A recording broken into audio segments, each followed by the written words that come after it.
22 अप्रैल की रात के करीब 9:30 बजे का वक्त था। यूपी के मिर्जापुर रीवा नेशनल हाईवे पर एक सामान्य सी दिखने वाली सड़क, लेकिन कुछ ही पलों में यही सड़क चीखों, आग और मौत का मंजर बन गई। कोई अपने बेटे का मुंडन कराकर घर लौट रहा था और कोई सफर पूरा करके वापस जा रहा था। किसी को क्या पता था कि ये सफर उनका आखिरी सफर बनने वाला है।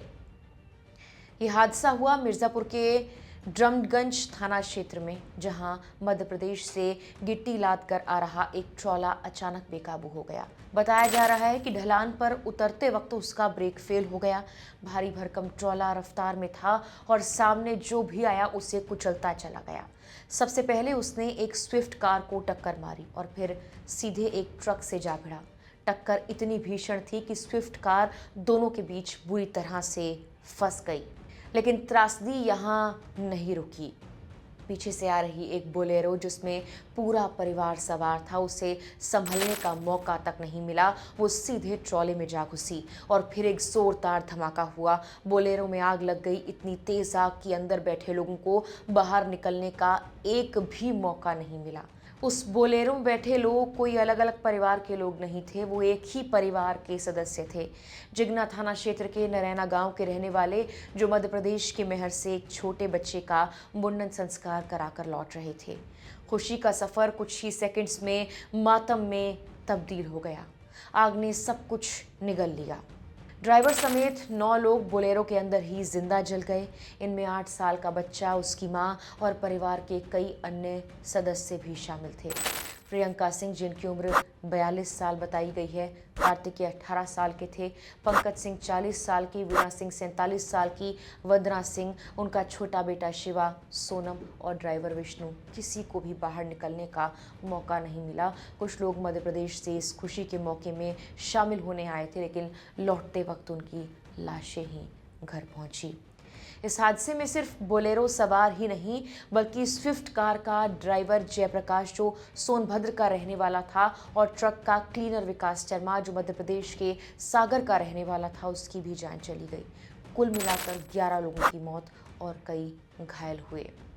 प्रत्यक्षदर्शियों के मुताबिक टक्कर इतनी भयानक थी कि बोलेरो में आग लगते ही अंदर बैठे लोग फंस गए। बाहर खड़े लोग सिर्फ चीखें सुन सकते थे, लेकिन कुछ कर नहीं पा रहे थे। आग इतनी तेज थी कि कोई पास तक नहीं जा सका। स्थानीय लोग तुरंत मौके पर पहुंचे, बचाने की कोशिश भी की, लेकिन बेबसी साफ दिख रही थी। एक चश्मदीद ने बताया, जब हम पहुंचे, बोलेरो और दूसरी कार धू धू कर जल रही थी। अंदर बच्चे थे, परिवार था, लेकिन हम कुछ नहीं कर पाए। तस्वीरें आज भी रूह कपा देती हैं। सबसे दर्दनाक बात यह रही कि शुरुआती समय में मदद नहीं पहुंच पाई। लोगों का कहना है कि आधे घंटे से ज़्यादा वक्त तक ना फायर ब्रिगेड पहुंची, ना कोई बड़ी राहत टीम। बाद में जब पुलिस और दमकल की गाड़ियां आईं, तब तक तो बहुत देर हो चुकी थी।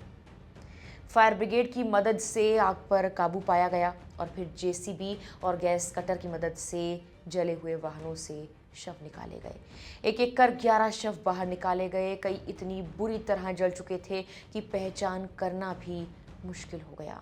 एसपी अपर्णा, रजत कौशिक और अन्य अधिकारी तुरंत मौके पर पहुंचे। उन्होंने ये बताया कि हादसे की वजह ट्रॉले का ब्रेक फेल होना था, जिसने एक के बाद एक कई गाड़ियों को अपनी चपेट में लिया। पुलिस ने सभी मृतकों के परिवार वालों से संपर्क करना शुरू कर दिया था और शवों को पोस्टमार्टम के लिए भी भिजवा दिया गया। इस हादसे में जिनकी जान गई, उनमें एक पूरा का पूरा परिवार शामिल था। अरुण सिंह का परिवार, जो अपने छोटे बेटे का मुंडन कराकर खुशियां लेकर लौट रहा था, लेकिन किसे पता था कि अब घर में खुशियां नहीं, सिर्फ सन्नाटा बचेगा। एक साथ कई चिताएं जलेंगी और कई घरों के चूल्हे बुझ गए। मुख्यमंत्री योगी आदित्यनाथ ने इस हादसे पर गहरा दुख जाहिर किया है। उन्होंने इसे बेहद पीड़ादायक बताया और घायलों के बेहतर इलाज के निर्देश दिए हैं। साथ ही मृतकों के परिवारों के प्रति संवेदना व्यक्त की है।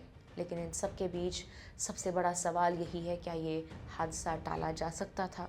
क्या एक ब्रेक फेल होने से इतनी जिंदगियां चली जानी चाहिए थी? और सबसे दर्दनाक, क्या अगर मदद वक्त पर पहुंचती तो कुछ जिंदगियां बच सकती थी?